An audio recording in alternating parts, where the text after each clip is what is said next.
네, 설 명절 잘 보내셨습니까? 네, 얼굴들이 다들 이렇게 그래도 좋아 보이십니다. 그렇죠? 네, 사실상 오늘이 마지막 연휴죠. 금요일 날 또 원래대로 잘 이렇게 출근하신 분들도 계시고, 어쨌든 오랜만에 그래도 가족들이 모여서 얼굴도 보고 또 맛있는 음식도 배 터지게 잘 드셨을 것이라고 생각합니다. 또 오가는 길 또 막히면서도 또 그게 또 명절에 또 마시겠죠. 그렇죠? 우리 영진이가 어디 김천 갔다고요? 네. 경북 김천 왔다 갔다 하면서 힘들었다고. 그래서 세뱃돈 많이 벌었으니까 많이 벌었다고. 명절 노동갑시죠. 그래서 맞지 그랬습니다. 예. 또 연휴간에 눈이 좀 왔어요. 그렇죠? 그래서 조금 설날 느낌이 나더라고요. 그죠? 저는 이제 강화를 갔다 왔는데 그래서 그래도 명절에 이렇게 눈이 싹 오니까 멀리 왔다 갔다 한 분들은 굉장히 눈길 때문에 힘들고 사고도 많고 그랬는데 그 좀 느낌은 좀 났습니다. 바쁜 시간들 좀 보내시다가 그래도 명절에 좀 이렇게 밀린 잠도 좀 주무시고 그죠? 이렇게 뒹굴뒹굴하면서 좀 몸도 좀 굴리시고 그렇죠? 또 이렇게 시간을 여유 있게 보내다가 내일이면 또 월요일이 원래 일상으로 또 돌아가야 되는 게 좀 슬프긴 합니다. 그렇죠?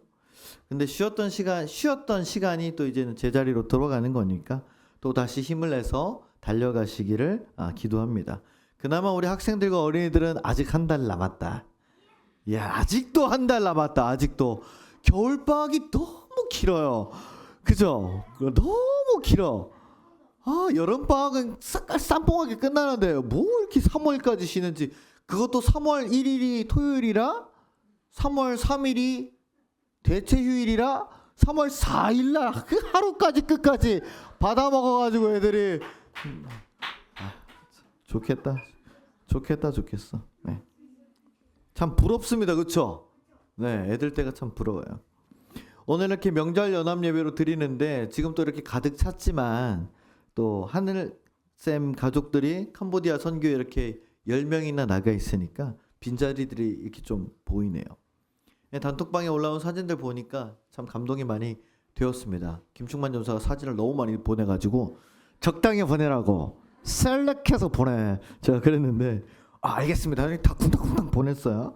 어쨌든 이 청년들이 캄보디아에 가서 한 번도 만나본 적도 없고 별로 가본 적도 없었던 그곳에서 이렇게 땀을 뻘뻘 흘리면서 그래도 탄자니아는 영어권이니까 Hey you come here water? 뭐 이렇게 하면 말이 돼요. 근데 캄보디아는 크메르어인가? 제가 잘 모르는 말입니다. 거기다가 애기들이 학교를 안 다녀서 그 문맹률이 굉장히 높대요.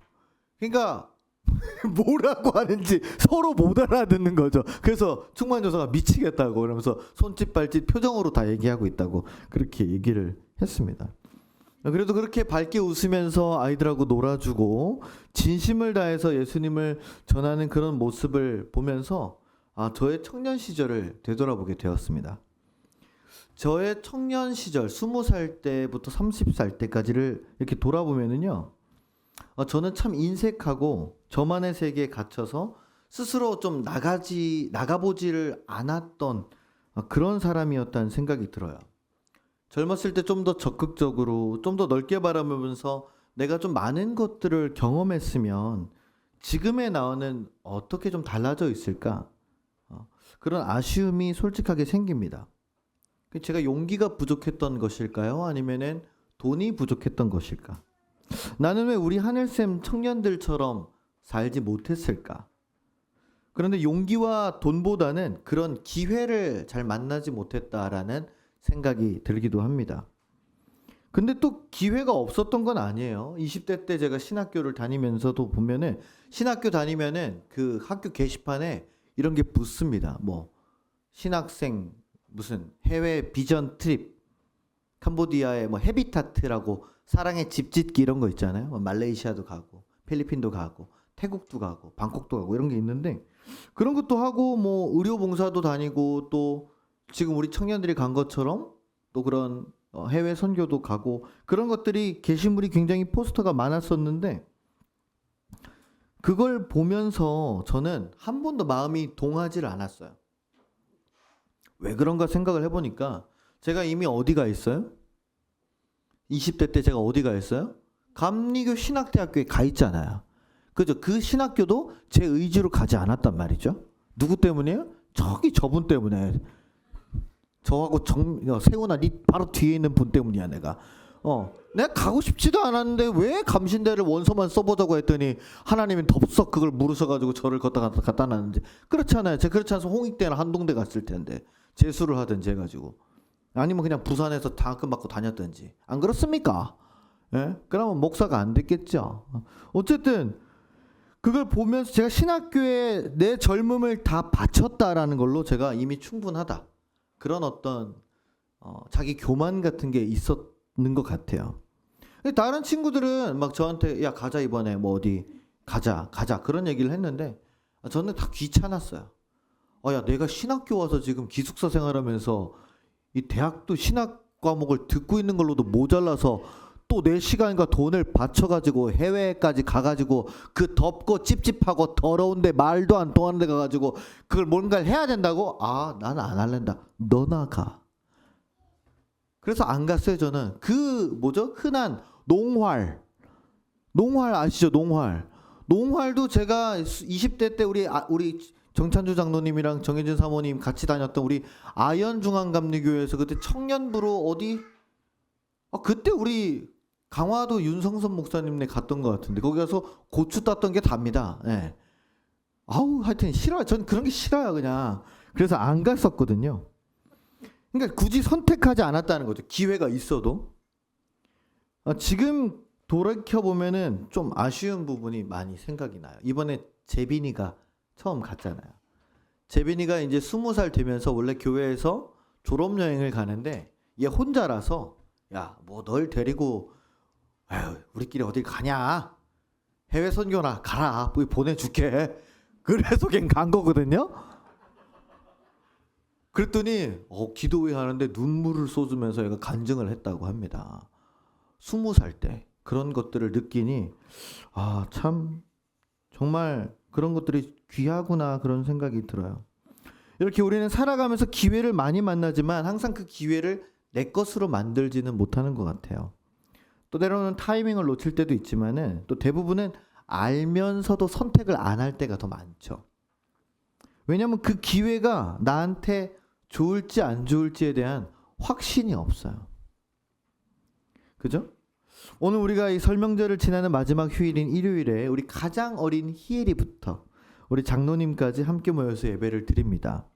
매주일 우리는 내가 여유를 부리고 낮잠을 자고 가고 싶은 곳으로 여행을 가고 게임을 하고 친구를 만나서 놀 수 있는 그런 기회와 교회에 나와서 1시간 동안 앉아서 예배를 드리는 그 기회를 이렇게 저울질하다가 결국은 교회에 나오는 기회를 선택하는 그 선택을 반복하고 있는 중입니다. 그렇다면 이 기회에 대한 선택은 언제까지 계속될까요?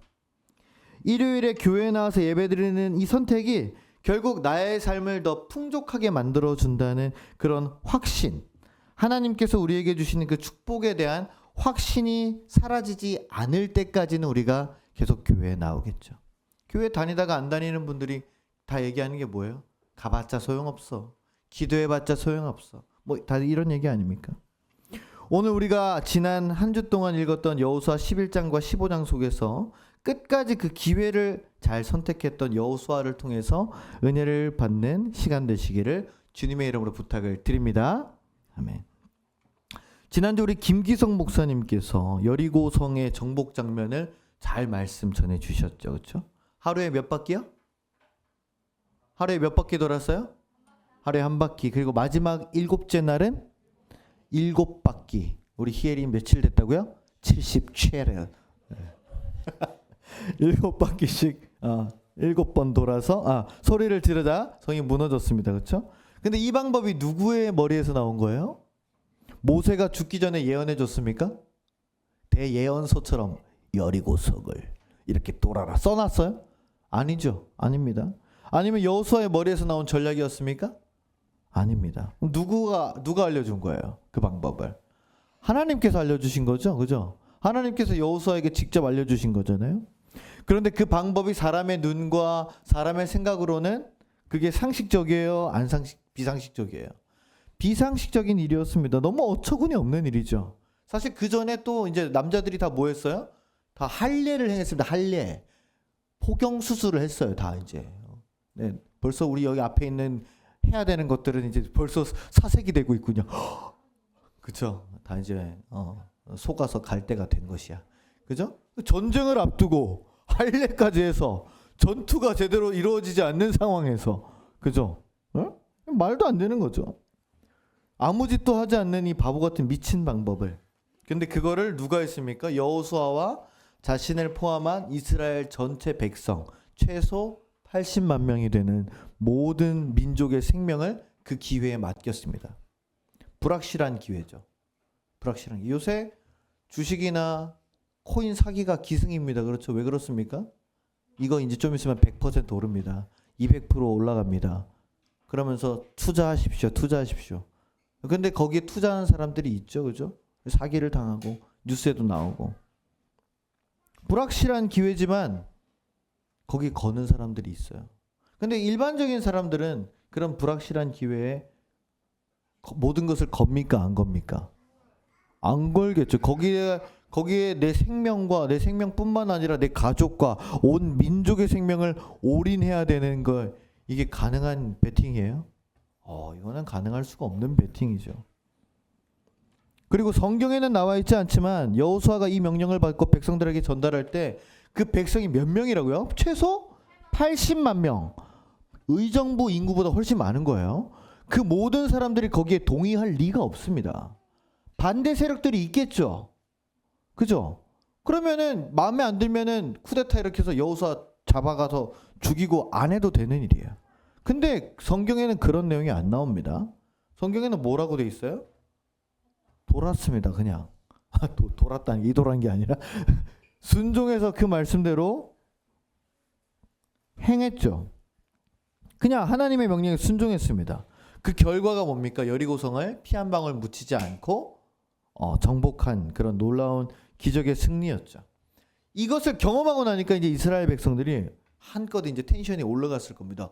우와, 이 말도 안 되는 방법으로 가능하네?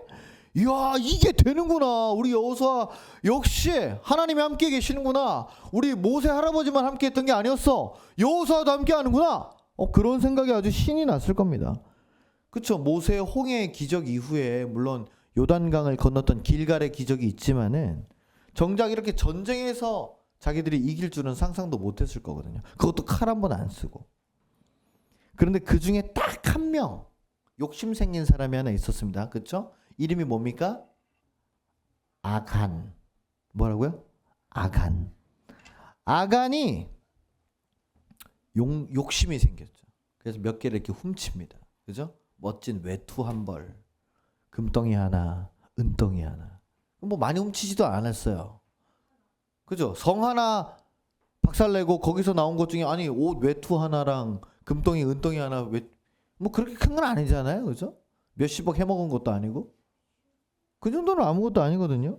그런데 그거를 하나님께서 뭐라 그러냐면 다 불살라라. 그리고 하나님께 드려라. 이렇게 했는데 아간이 허락 안 받고 그냥 이렇게 훔친 거죠. 그래서 그 다음에 여리고성 다음에 만난 게 아이성인데 거기서는 어떻게 합니까? 대패당합니다. 완전히 실패해요.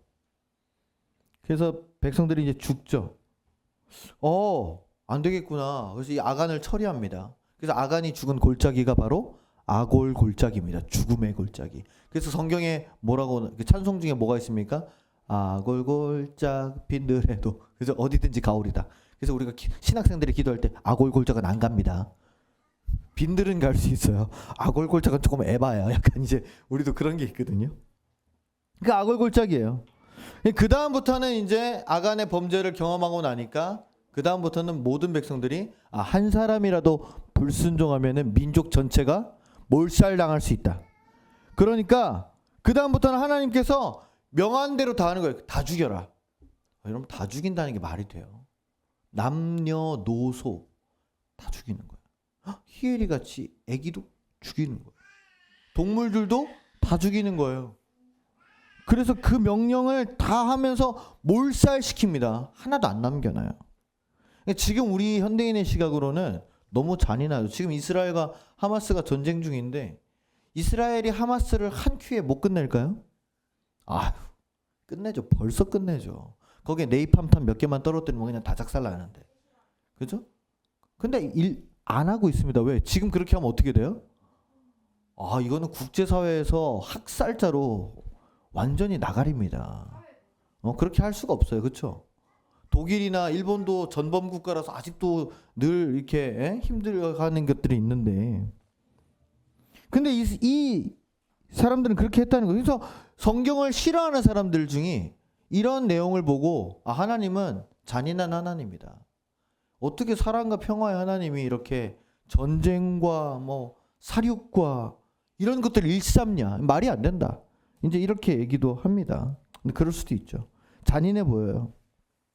근데 여기서 주는 교훈은 뭐냐면 아이성에서의 패배의 원인이 한 사람이 불복종했기 때문에 이렇게 된 것이기 때문에 그 백성들이 그 이후로부터는 100% 여호수아가 전해주는 하나님의 명령에 우리가 순종해야 된다는 것을 깨달았기 때문이에요. 그래서 11장까지는 전쟁이 다 끝나고 그 다음에 12장부터 우리가 앞으로 또 다음 주에 읽어야 될 23장 우리가 다음 주 20장까지 읽겠지만 23장까지는 전부 다 부동산 얘기예요. 부동산이. 자, 너네는 어디부터 어디까지, 르우벤 지파는 어디서 어디까지, 납달리 지파는 어디까지, 므낫세는 어디, 유다는 어디, 레위는 없어. 니네는 제사장 집안이라 너는 땅을 안 줘. 아, 이때부터 목회자한테 땅을 주면 안 되는 게 있었군요.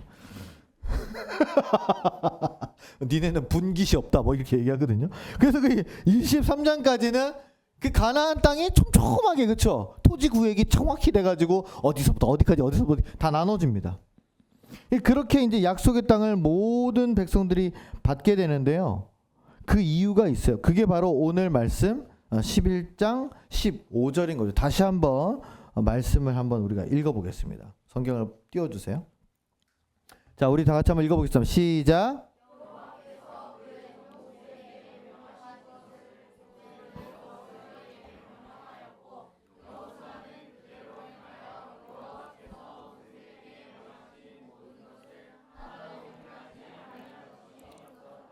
아멘.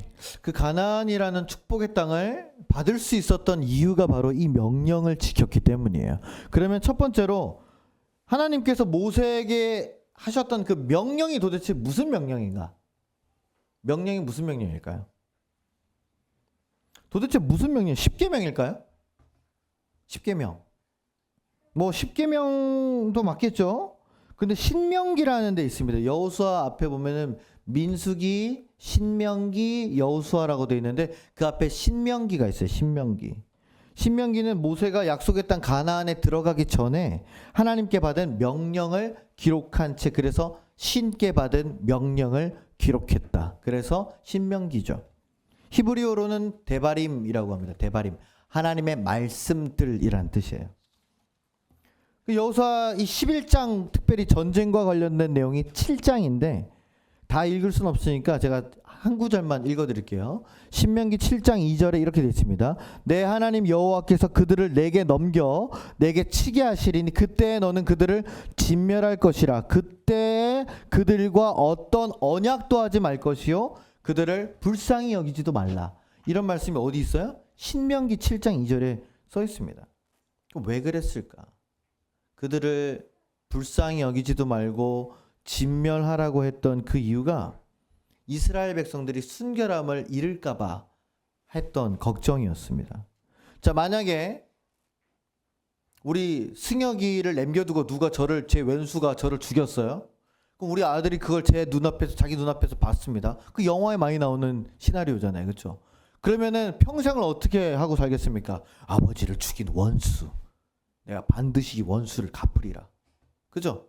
자손들을 남겨두면 그 자손들이 화를 품습니다. 분노를 품습니다. 그러면 그 이방 백성들이 나중에는 어떻게 돼요? 이스라엘을 다시 침범하게 되겠죠.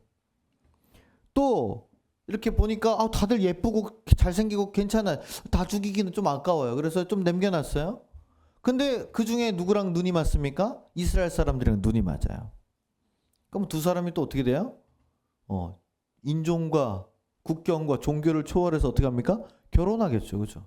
근데 뭐 지금도 그렇지만은 결혼하게 되면은 그 사람의 뭐가 들어오는 거예요? 문화가 들어오는 겁니다. 그렇죠? 그죠? 한국 사람이랑 아프리카 사람이랑 결혼하면은 괜찮을까 잘 모르겠네. 마사이 부족이랑 결혼을 하면은 이게 되게 괜찮을까요? 왜 웃어? 마사이 부족이 그 하는 제사법이 있을 거 아니에요, 그렇죠? 아니면 저기 동남아 어디 그런 부족이랑 결혼하면 될까요? 아니 우리가 유럽 사람이랑 결혼을 하고 미국 사람들이랑 결혼을 해도 이게 이 문화가 안 맞는데 이방 민족이랑 결혼한다는 건 무슨 뜻이냐면은 하나님 외에 다른 신을 믿는다는 거예요, 그렇죠? 그럼 그 남자가 됐든 그 여자가 됐든 들어오면은 그 사람의 신이 우리 가정에 들어온다는 거죠. 그럼 하나님을 믿는 그 신앙이 어떻게 돼요? 훼손돼가 됩니다. 오염되는 거죠. 안 돼요. 그 다음에 그들의 금과 은, 값비싼 보물들을 갖고 오는 건 어때요? 그것도 안 됩니다. 왜 안 될까요? 그 누구한테 기본적으로 바쳐졌던 거예요? 그 신상들한테, 우상들한테, 바알, 뭐 몰록 이런 것들한테 바쳐졌던 거기 때문에 안 되는 거예요. 그러니까 하나님은 궁극적으로는 이스라엘 백성들이 순결함과 하나님의 신앙을 잃지 않도록 그런 극단적인 명령을 내린 것이구나. 그리고 이게 바로 10계명 중에 첫 계명이 뭐죠? 너는 나 외에 다른 신을 두지 말라라는 이 명령이 가장 중요하고 최우선인 명령에는 타협이 없다라는 것을 극단적으로 보여주신 사건입니다. 우리도 10계명을 다 외우지는 못하죠. 그렇죠? 그러나 1계명은 다 외우셔야 됩니다. 다시 뭐라고요? 너는 나 외에는 다른 신을 두지 말라. 이건 잘 기억하고 있어요. 그래서 이 자리에서 우리가 하나님을 예배하는 삶을 사는 것이 이 첫째 계명에 순종하고 있다는 뜻이죠. 하지만 여호수아와 이스라엘 백성처럼요, 하나님의 명령에 100% 순종하면서 살지는 못합니다. 우리 삶에는 타협이 너무 많아요. 왜 타협을 할까? 왜 타협을 할까요? 그게 이유가 있습니다. 하나님의 명령에만 순종하면서 살면은 내가 만족스럽지가 않아요. 하나님을 믿고 하나님을 예배하면서 살고는 싶은데 여러분 내가 하고 싶은 것도 많죠. 또 해야 되는 것도 많고. 이게 항상 부딪히는 지점이에요. 내가 하나님을 믿습니다. 그런데 다른 종교인들, 힌두교, 불교, 뭐 이렇게 이슬람교, 뭐 남녀 호랑개교, 뭐 이런 사람들과 내가 지내야 된다면 어떨까요? 나는 딱 내 인생에는 성 정체성이 남자 여자밖에 없는데 제3의 성, 뭐 이상한 성, 뭐 이런 성을 다 갖고 있는 사람들이랑 내가 지내야 된다고 하면은 나는 어떻게 받아들여야 될까요? 다른 정치적인 성향들도 많습니다. 그죠? 나는 무슨 당, 너는 무슨 당, 너는 무슨 당. 그런 것들이 우리의 생각이나 말에서 나올 수도 있죠. 그럼 그런 사람들이랑 잘 지내려면 어떻게 해야 돼요? 우리가 칼날처럼 딱 잘라내고 매번 부딪히면서 싸우면서 살 수가 없습니다. 나와 다른 생각과 믿음을 가진 사람들을 이해하고 받아들이다 보면은요, 내가 가진 신앙을 100% 완벽하게 지킬 수가 없어요. 어느 정도 타협하는 지점이 있을 수밖에 없습니다. 남녀가 서로 사랑을 합니다. 한쪽은 기독교 신앙이 있는데 한쪽은 신앙이 없어요. 연애를 하고 결혼을 하게 됩니다. 그러면 조금 어렵게 되겠죠. 성공과 돈을 쫓다 보니까 하나님과 교회는 나중입니다. 제가 SNS를 이렇게 보다 보면은요, 그동안 제가 목회를 하면서 만났던 사람들이 근황이 쭉 올라와요. 피드가 사진들이 올라오고 스토리가 올라오고 뭐하고 사는지가 쭉 올라와요. 그 인스타그램 같은데, 페이스북에. 그럼 여러분, 그 중에 제가 보는 인스타 중에서 제가 만났던 제자들, 청년들, 뭐 목회자들, 수많은 사람들이 몇 명이나 있을 것 같아요. 되게 많겠죠, 그렇죠? 그 많은 사람들 중에 교회를 열심히 다니고 있는 사람이 얼마나 될 것 같으세요? 제가 보는 사람들 중에 100명이라고 한다면은요, 10명도 안 됩니다. 100명 중에 10명도 안 되는 거예요. 제가 어제 쉬어봤어요. 얘도 안 다니네, 얘도 안 다니네, 얘도 안 다니네 이러면서 누가 다니나. 교회에 대한 피드가 올라오는 애가 정말 없는 거예요. 그 인스타그램 그 게시물의 홍수 속에서. 심지어 신학교를 나왔는데도 술을 즐기고 뭐 이렇게 청소년 청년기에 교회에서 교사로 봉사하면서 최우수 교사상 뭐 이런 걸 받은 사람인데도, 그런 친구인데도 결혼하고는 교회를 끊고, 돈 벌어서 해외로 여행 다니고 여자친구 남자친구랑 그런 모습들을 보면 이런 질문이 생깁니다. 이 친구들이랑 나는 다른 지점이 도대체 뭘까? 똑같은 시기에 하나님을 만났고 하나님과 함께 그 신앙생활하는 게 너무나 좋았고, 그래서 지금 제가 뭐 떠나온 지 14년, 또 하늘샘 교회 다니면서 떠난 지 뭐 몇 년 이렇게 됐는데, 그렇게 뜨겁고 은혜 충만했던 친구들인데 왜 이렇게 변했을까? 제가 만약에 목사라는 직업이 아니었다면 나는 내 신앙을 잘 지켜낼 수 있었을까? 저희 아내랑도 그런 얘기 했습니다. 우리 아내가 사모가 안 되었으면 잘 지켜낼 수 있었을까? 모두에게 다 동일하게 되는 질문인 거죠. 여러분, 저도 제가 중요합니다. 저도 제가 중요해요. 저도 제 가족이 중요합니다. 저도 놀고 쉬고 여행하면서 그냥 그렇게 살면 좋을 것 같아요. 안 그런 사람이 어디 있어요? 근데 다른 점이 있다는 겁니다. 다른 지점이. 제가 지금까지 살면서요, 정말 안타깝게도 교회를 떠나본 적이 없더라고요. 너무 안타깝게 제가 교회를 떠나본 적이 없어요. 제가 군대를 저기 교회도 없는 GOP에 갔는데도 거기서도 제가 철책 붙잡고 기도했던 사람이거든요. 그때 제 신앙이 가장 뜨겁지 않았나. 고참들한테 쳐 맞으면서 제가 신앙생활을 했는데, 이나 넌 최후방에 있었지. 그렇지. 저쪽 최전방이지, 그렇지. 제가 어릴 때는 모태신앙으로, 또 청년 때는 신학교 다니고 교회 봉사하면서, 그리고 이제는 하늘샘 교회 목사로 하나님 외에 다른 신을 제게 더 본 적이 없더라고요. 살짝 있을 뻔한 때도 있었나? 그게 잘 모르겠습니다. 근데 잘 물리쳤어요. 근데 그렇게 살아왔더니 여호수아에게 이 약속의 땅 가나안을 주신 것처럼 저에게도 이 군입대 트라우마가 있는 이 바로 의정부 용현동에 하늘샘 교회에 들어오게 하셨습니다. 할렐루야. 그리고 하늘샘 교회를 통해서 이 용현동을 이 산지를 저에게 주신 줄로 믿습니다. 아멘. 이 믿음의 증거들이죠. 이런 것들이 다. 할렐루야. 그렇게 용현동에서 만나 함께 하나님을 믿게 된 아이들이 필리핀에 갔다 오고 탄자니아에 2번 다녀오고 이제 캄보디아까지 선교를 가게 되는 축복을 받게 됐습니다. 여러분, 이번 선교를 준비하면서 우리 청년들이 다 아까도 말씀드렸지만 우리 예찬이 빼고는 다 뭐예요? 비신자 가정이라고 얘기했습니다. 얼마나 많은 주변의 이야기를 들었겠어요. 왜 가냐? 또 가냐? 가서 뭐 하냐? 그 돈 있으면 엄마 용돈이나 좀 줘라.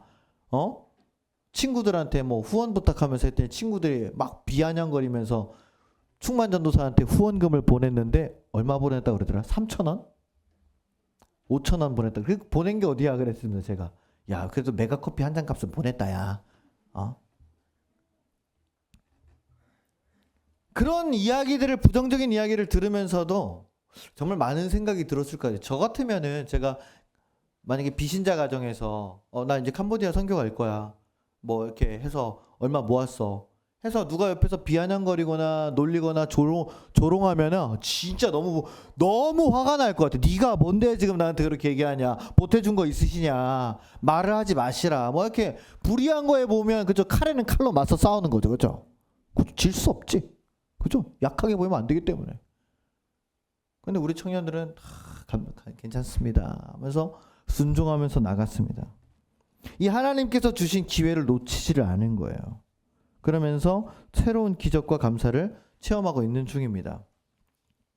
두 번째, 오늘 이 11장 15절에서 중요한 건 뭐냐면요, 하나님의 명령이 끊어지지 않고 계속 전달된다는 거예요. 하나님이 누구한테 먼저 전달했어요?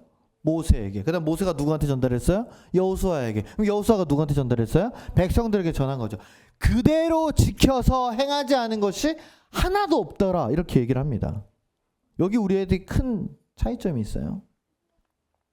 우리는 그대로 지켜서 행하는 법이 없어요. 바쁩니다. 힘듭니다. 아픕니다. 졸립니다. 하은이 좀 깨워줘. 주변에 뭐 약속이 많습니다. 여러 주변들의 상황 때문에 우리는 그때그때마다 유도리 있게 바꿔요. 유도리가 여러분 여유라는 일본 말이더라고요. 그래서 융통성 있게라고 바꿔야 된다고 합니다. 유도리란 말 쓰지 마시라고 하더라고요. 하나님의 명령은 심플합니다. 자, 일요일 날 시간 맞춰서 정성 다해서 마음을 다해서 너의 주 하나님을 예배해라. 그렇죠. 심플하잖아요. 나의 시간과 노력과 돈과 마음을 다해서 하나님을 사랑해라. 어려운 명령 아니죠. 근데 우리는 이 명령을 자주 마음대로 변경해서 해석합니다. 아프잖아요. 일해야 되잖아요. 제가 일 안 하고 교회 나와서 예배드리면은 월급 주실 거예요? 저희 가족 책임지실 거예요? 목사님이 책임지실 거예요? 전 책임 못 지죠. 그럼 말씀을 하지 마세요. 그럼 말씀을 안 하는 거죠. 말을 안 하는 거죠. 약속이 있어요. 친구들하고 부모님이랑 약속이 있어요. 늦잠 잤으니까 늦을 수 있죠. 저렇게 늦을 수 있죠. 잘 왔어, 현서가. 버스가 늦게 와서 늦을 수 있죠. 예. 집이 머니까 늦을 수 있죠. 내 쓸 돈이 부족하니까 헌금을 안 할 수도 있죠. 세뱃돈을 50만 원, 70만 원 받고 구글 기프트 카드는 다 사면서 헌금 1,000원도 안 할 수도 있지. 제가 누구를 보면서 얘기하는지 잘 모르겠어요. 네. 누군지 잘 모르겠네. 네. 봉사하는 건 피곤하니까 부담스러우니까 안 할 수도 있죠. 요즘 뭐 교회 나가도 재미도 없고 말할 사람도 없고 신앙도 많이 떨어졌으니까 안 나올 수도 있죠. 교회 사람들하고 관계가 불편하니까 교회 옮길 수도 있죠. 이 모든 유도리들이 뭐예요? 하나님의 명령을 있는 그대로 못 지키게 만듭니다. 그래서 우리는 몇 퍼센트 정도냐면 한 60% 정도예요. 한번 생각해 보세요. 저도 그렇고 여러분들도 그렇고 몇 퍼센트 차이 안 나요. 60에서 조금 컨디션 좋으면 70 정도. 그죠? 어디 집회나 수련회 좀 갔다 오면 75% 정도까지 약간 올라갑니다. 이 정도면 됐잖아요. 이 이상 어떻게 해요? 자, 여호수아와 백성들이 하나님의 명령을 6에서 70%만 따랐으면 어떻게 됐을까요?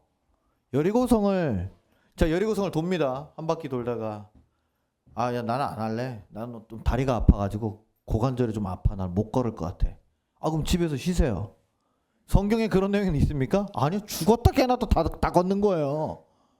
7바퀴 걷다가 누가 현기증은 쓰러졌어요. 그럼 옆에다 눕혀놓으면 들쳐업고 가든지 무조건 걷는 거라고. 6, 70%만 했으면은요 여리고성은 없습니다. 그 여리고성까지 가기 전에 그 요단강도 못 건넜어요. 요단강 무서워서 어떻게 건넙니까? 거기 발을 이렇게 탁 했다가 물이 확 와서 다 죽어버리면 어떡해요? 못 건너는 거죠.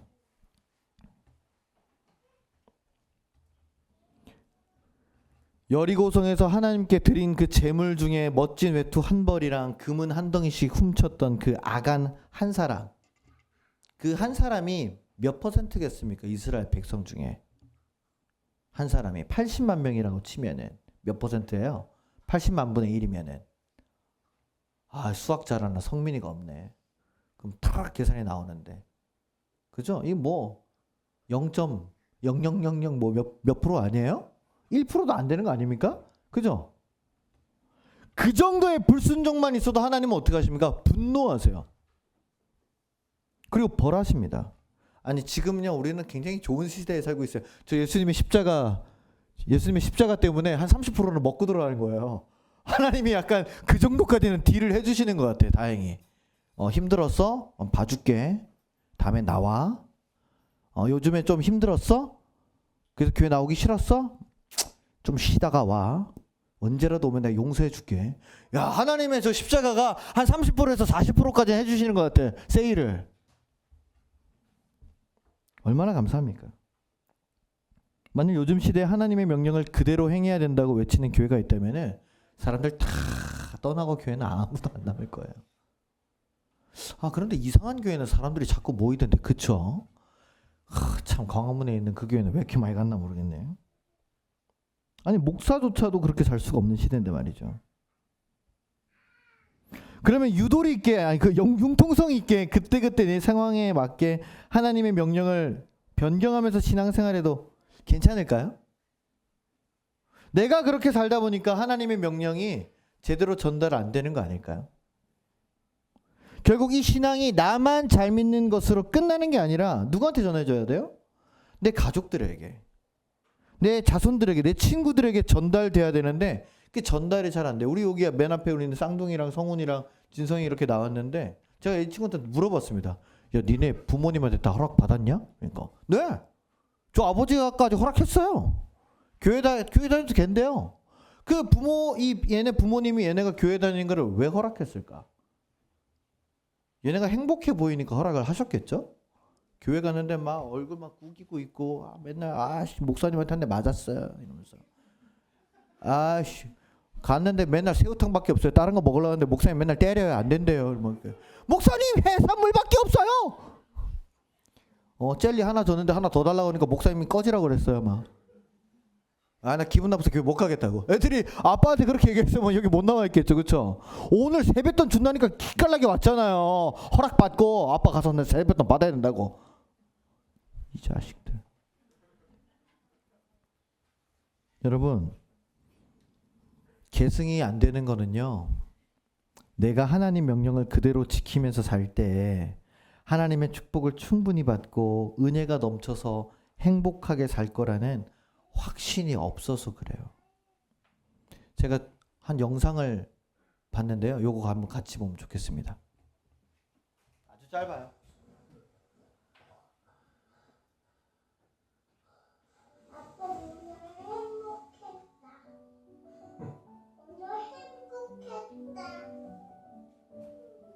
아빠도 행복했어?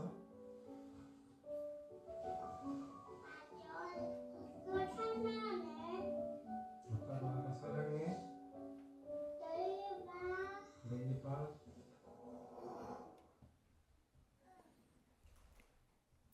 어떠셨어요?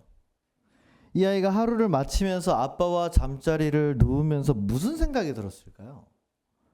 하루 동안 아빠랑 함께 했던 어떤 순간이 그렇게 행복했을까요? 같이 밥 먹는 순간? 같이 그림을 그리면서 인형을 가지고 놀았던 순간? 같이 목욕했던 순간? 분명한 것은 이 아이가 행복한 이유는 누구 때문이에요? 아버지의 사랑 때문입니다. 그럼 이 아이의 고백을 한번 이렇게 바꿔봅시다.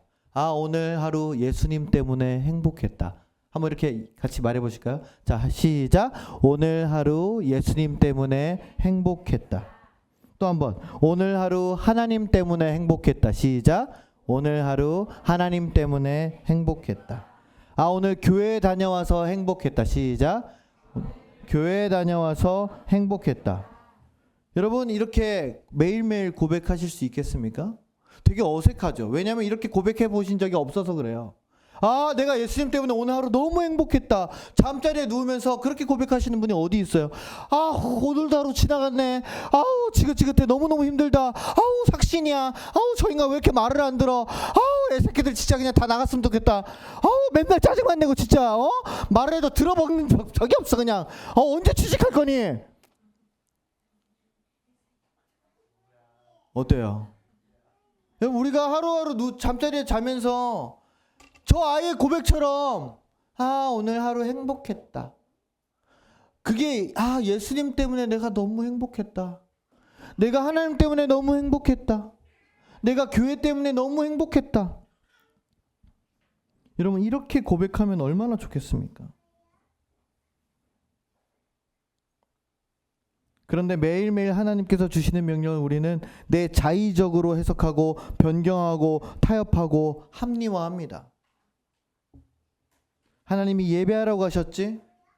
내 시간을 지키고 헌금을 지키고 봉사하고 예배 집중해서 드리고, 예수님이 사랑하라고 하셨지?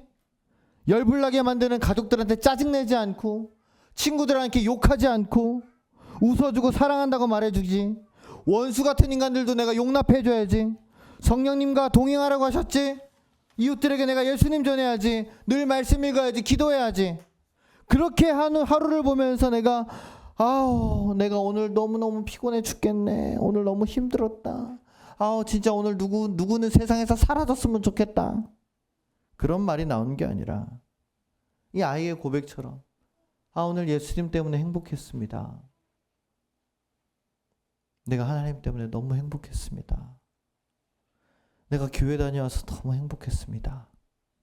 여러분 이런 고백이 나와야 되지 않겠습니까? 이 행복이 하나님의 명령을 100% 지킬 때 나오는 행복을 우리가 맛본다는 확신이 있다면 여러분 하나님의 명령을 60, 70%만 지키는 게 아니라 100%를 지키는 삶으로 바뀔 줄로 믿습니다. 그러면 이런 고백을 보면서 사람들이 궁금해할 거 아니에요. 왜 이렇게 행복해? 너는 걱정이 없어? 넌 고민이 없어? 너 앞길이 어떻게 될지 걱정이 안 돼? 왜 걱정도 예수님이 계시는데. 자기 예수님 모르지? 한번 믿어볼래? 우리 교회 괜찮아. 목사님이 재밌고 말씀도 잘해. 한번 가볼래? 이렇게 전할 수 있는 거 아니겠어요? 그게 뭐예요? 내 믿음이 전달되고 계승된다는 말입니다. 할렐루야. 사랑하는 하나님 성도분 여러분들, 오늘 연합 예배를 드리면서 우리 함께 이 11장 15절의 말씀을 기억하기 원합니다. 하나님께서 저와 여러분에게 명령하신 게 모세에게 명령한 것과 다르지 않아요. 똑같은 말씀이 여기 있어요. 모세가 여호수아에게 그대로 전달한 하나님의 말씀이 지금 우리 손에 있고 지금 우리가 듣고 있습니다. 내게 주시는 그 믿음의 기회를 내가 선택할 수 있는 결정권이 나한테 있어요. 미래가 불확실해 보이는 이 하나님의 명령, 이 교회에 나오는 것을 내가 계속해서 선택하면서 갈 것인가?